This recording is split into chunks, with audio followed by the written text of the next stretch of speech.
ನಾನೇ ಖುದ್ದಾಗೆ ದಿನಕ್ಕೆ 2 ಕ್ಷೇತ್ರ ಆಗ್ಬೋದು 3 ಕ್ಷೇತ್ರ ಆಗ್ಬೋದು ಬರೀ ಕಾರ್ಯಕರ್ತರ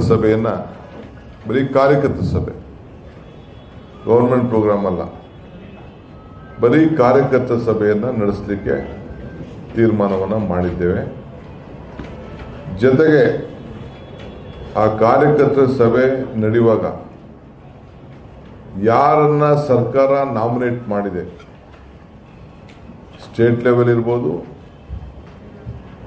ಡಿಸ್ಟ್ರಿಕ್ಟ್ ಲೆವೆಲ್ ಇರ್ಬೋದು, ರಾಜ್ಯ ಮಟ್ಟ ಇರ್ಬೋದು, ಇದು ಅಸೆಂಬ್ಲಿ ಲೆವೆಲ್ ಇರ್ಬೋದು, ಆಶ್ರಯ ಸಮಿತಿ, ಟ್ರಿಬ್ಯುನಲ್ಲು, ಲ್ಯಾಂಡ್ ಗ್ರಾಂಟು, ಫಾರೆಸ್ಟು, ಹಾಸ್ಪಿಟ್ಲ್ಗಳು, ಸ್ಕೂಲ್ಗಳು, KB ಕಮಿಟಿ, ಹಿಂಗೆ ಯಾವ್ದಾವುದು ಕಮಿಟಿಗಳಲ್ಲಿ ನಾಮಿನೇಷನ್ ಮಾಡಿದೆ. ಇದಲ್ಲದೆ ನೀರಾವರಿ ಸಲಹಾ ಸಮಿತಿಗಳು ಕೂಡ ಇದೆ.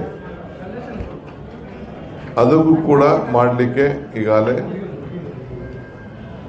ಮಾಡಿಲ್ಲ ಅಂದ್ರೆ ಅಷ್ಟರೊಳಗೆ ಮಾಡಿಸಿ ಆ ಕಾರ್ಯಕರ್ತರ ಸಭೆಯಲ್ಲಿ ಅವ್ರನ್ನ ಗುರುಸಿ ಅವ್ರಿಗೊಂದು ಸಪ್ರೇಟ್ ಆದಂಥ ಒಂದು ಸನ್ಮಾನ ಕೂಡ ಮಾಡಿ ಕಾರ್ಯಕರ್ತರನ್ನ ಪಕ್ಷ ಗುರುಸಿದೆ ಅಂತೇಳಿ ಅವ್ರಿಗೆ ಅವ್ರ ಜವಾಬ್ದಾರಿ ಏನು ಅನ್ನೋದನ್ನ ತಿಳಿಸುವಂಥ ಕೆಲಸವನ್ನ ಮಾಡ್ತಾ ಇದ್ದೀವಿ.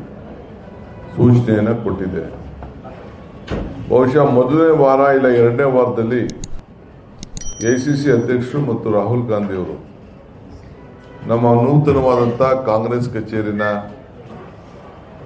ಶಂಕುಸ್ಥಾಪನಾ ಸಮಾರಂಭಕ್ಕೆ ನಾನು ಆಹ್ವಾನವನ್ನು ಕೊಡ್ತಾ ಇದ್ದೇನೆ.